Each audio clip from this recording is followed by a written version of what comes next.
Hello বন্ধুরা, সবাই কেমন আছো? আশা করছি সবাই খুব ভালো আছে, সুস্থ আছে। আমরা তো ভীষণ ভালো আছি। তো নতুন ভিডিওতে তোমাদেরকে স্বাগত, ভালোবাসা জানিয়ে ভিডিওটা শুরু করছি। প্রচণ্ড দেরি হয়ে গেছে, এখন বাজে কিন্তু দেখো 1:20। এখন বাজে 1:20। তো এই ব্যাগটা আমি প্রথমবার নিচ্ছি আর কি, দেওয়ার গিয়েছিল বেনারস থেকে নিয়ে এসে দিয়েছিল। তো এই ব্যাগটা একবারও নেওয়া হয়নি। তো ভাবলাম চলো আজকে পুজো দিতে যাচ্ছি, নীলের উপোস। তো যাচ্ছি বদ্রীনাথে। তো যা বেরিয়ে গেছে ওর কাছে টিকিট কাটতে, আর মেয়ে আর আমি বেরোচ্ছি। তো চলো তোমরা পুরো ভিডিওটা দেখতে থাকো, স্কিপ না করে। আশা করছি ভালো লাগবে। যারা আমার চ্যানেল নতুন তো বসে চ্যানেল সাবস্ক্রাইব করে পাশে থাকবে। ও মা, আসছি। তো দেখো এই শাড়িটা পরেছি গরম বলে, তো একটু নেতানোর মতো শাড়িটা পরলাম, আর মেয়েকে নেতানোর মতো জামাটা পরলাম। সুতির তো সেই জন্য আসলাম। এখানে তালা দাও। চলো চলো, বদ্দিকে বলো গেটে তালা মারো। তালা মারো, তালা দাও। এই দেখো কি সুন্দর মাধবীলতা ফুল। আসলাম গেটে তালা মারো। আমার ঘরের গেটটাও খোলা। জিনিসটা দিয়েছিস ইয়ে করে, তুই আমাকে সাজিয়ে দিলি না, আমি একা একা যেমন পেয়েছি তেমন সেজেছি। চলো রোদ্দুরের মধ্যে ছাতা নিয়ে বেরিয়ে পড়েছে এখন মা মেয়ে।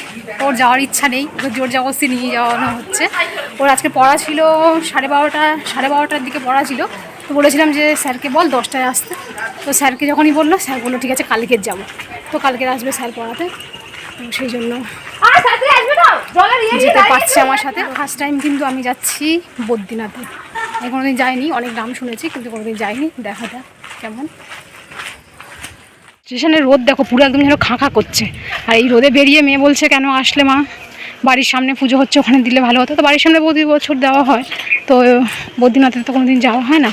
তো সেই জন্য ভাবলাম যে একবার অন্তত গিয়ে দেখে আসি, সবাই বলে দেখে আসি কেমন, তার জন্যই যাওয়া। জেঠিমার কাছে টিকিট কাটতে, এদিকে ট্রেন ঢুকছে, আমরা কিন্তু এই দিকে যাব, বাপের বাড়ির ওই দিকটা। গরম হচ্ছে বলে ওই জন্য বিরক্ত হয়ে যাচ্ছে। পুরো পুড়ে যাচ্ছে। নেমে পড়েছি আমরা শাসন স্টেশনে। এই যে শোনা 17 টাকা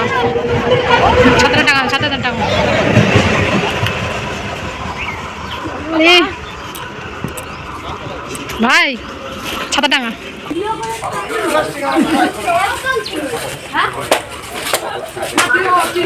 অনেকদিন শাসনে আসা হয়নি।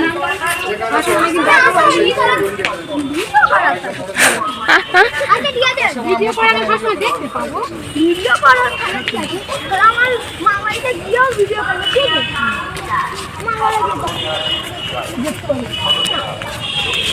এখান থেকে এখন আমরা অটো টোটো সব যায়, এখন টোটো নিয়ে আমি সব স্টেশনে ঠিক করছি।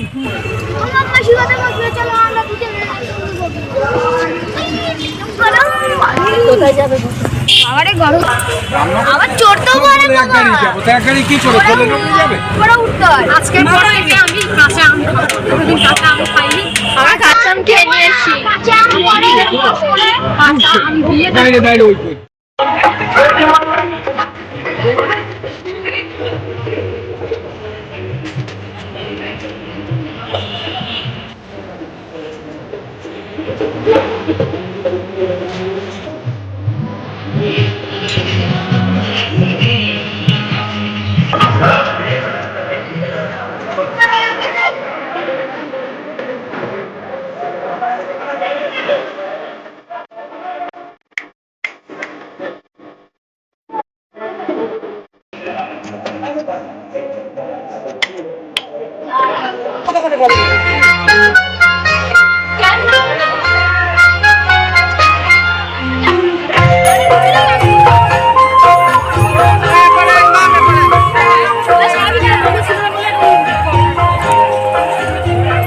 ফার্স্ট টাইম আসলাম বদ্রীনাথ বাবার মন্দিরে। তো এখানে এসে বেশ ভালোই লাগছে, চারিদিকে মেলা, লোকজন, আর এই গাছটা দেখো, গাছটা তো সত্যি বলতে আমার খুব ভালো লাগছিল দেখতে।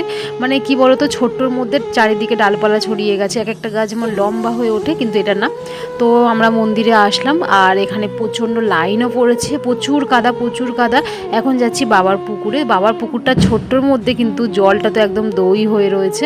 তো এখানে মানসিক জন্য এখানে দেখো গন্ডি দিচ্ছে, আর আমরা এখন যাচ্ছি প্রথমে বাবার পুকুরে। ওখানে হাত মুখ দেবো, আর তারপর আমরা তো প্রসাদ নিয়ে এসেছি আর এখান থেকে ফুলমালা নেবো। বাড়ি থেকে সব কিছু রেডি করে নিয়ে এসেছি, কিন্তু দুধ টানতে একদমই ভুলে গেছি। আর এখান থেকে ডাব নিয়ে নিয়েছে, আর এখানে একজন দুধ নিয়ে এসেছিলো পুরো 1 লিটার। তো ওনাকে বললাম যে একটু বিক্রি করো দুধ, তো উনি আমাকে দুধ দিল ঠিকই, কিন্তু বলছে না টাকা দিতে হবে না, তুমি টাকাটা বাবার মন্দিরে দিয়ে দেবে। তো বাবার মন্দিরে টাকাটা দিয়ে দিয়েছে। আর এখানে অনেকটা লাইন দেওয়ার পর কাছাকাছি চলে এসেছি, এবার বাবার মন্দিরে ঢুকবো। আর এই প্রথমবার কিন্তু এখানে আসা, আর প্রথমবার নীল ষষ্ঠীর উপোস করতে বাইরে আসা।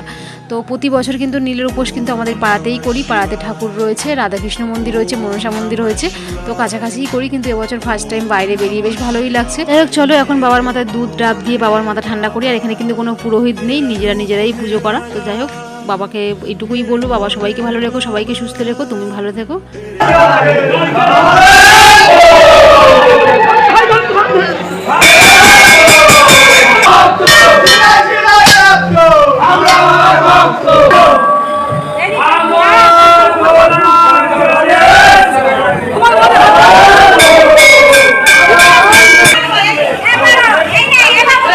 বাবার মাথায় তেল পাটা জলটা অল্প দেবে।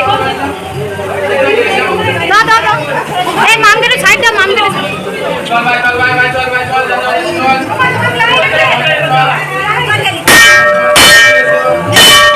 বাবার মাথায় জল ঢেলে চলে আসলাম ধূপ মোমবাতি জ্বালাতে। আর এখানে যেসব ঠাকুরগুলো রয়েছে দেখছো, এগুলো মানসিকের ঠাকুর, যারা মানসিক করে, মানে গোপাল, সখী, রাধাকৃষ্ণ, ভোলেনাথ সব রকম ঠাকুর রয়েছে। তো দেখো কিভাবে ঠাকুরগুলো এখানে পড়ে রয়েছে, আর এখানে কিন্তু ধূপ মোমবাতি জ্বালানো হচ্ছে। তো তারপর পুজো দেওয়ার পরে ঠাকুরের প্রসাদ একটু মুখে দিলাম, ঠাকুরের চরণামৃত্যু খেলাম, খেয়ে তারপর জল খাচ্ছি। প্রচণ্ড গরম লাগছে, মনে হয় যেন এইটুকু জলে হচ্ছে না, মানে আরও জল চাই, এরকমই অবস্থা। তো কি বলো তো, পুজো দেওয়ার পর যে একটু বসবো, কিন্তু একদমই বসার উপায় নেই, প্রচণ্ড গরমের জন্য কিন্তু আমরা তাড়াতাড়ি বেরিয়ে আসলাম। এটা যদি সন্ধ্যেবেলা হতো আমরা একটু থাকতাম, বসতাম আধা ঘন্টা, কিন্তু গরমের জন্য আমরা তাড়াতাড়ি করে পালিয়ে আসলাম আর কি। মেয়ে তো প্রচণ্ড বিরক্ত হয়ে যাচ্ছিল, খালি একটা কথাই বলে যাচ্ছে, না আসলে ভালো হতো, না আসলে ভালো হতো। যাই হোক স্টেশনে আসার পর সঙ্গে সঙ্গে ট্রেনটাও পেয়ে গেছি।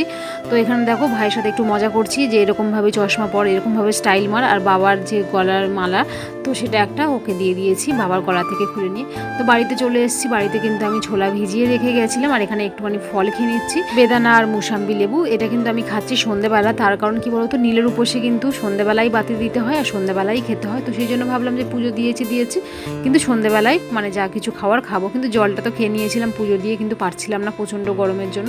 তো এখানে চানা বানিয়েছি। আজকে আমি ফার্স্ট টাইম যে আম খাচ্ছি বাবার মাথায় দিয়ে, তারপর আমি আমটা খাচ্ছি। এখানে আম আছে, শশা আছে, লেবু আছে, টমেটো আছে, কাঁচা লঙ্কা আছে, সব কিছু দিয়ে চানা বানিয়েছি। এটাই খাবো, আর অন্য কিছু আর খাবো না। তা মানে মেয়েকে একটু দিলাম, আর মেয়ে বলছে আমি একটু তেঁতুল দিয়ে খাবো, ওদের তেঁতুল জল করে নিয়ে খাচ্ছে। তো যাই হোক চলো আজকের ভিডিওটা এখানে এন্ড করবো। ভিডিওটা কেমন হলো না হলো অবশ্যই কমেন্ট করো, ভালো লাগলে like, comment, share and subscribe করতে ভুলো না। আজকে আমাদের টাটা, গুড নাইট, আবার দেখা হবে কালকে নতুন ভিডিওতে।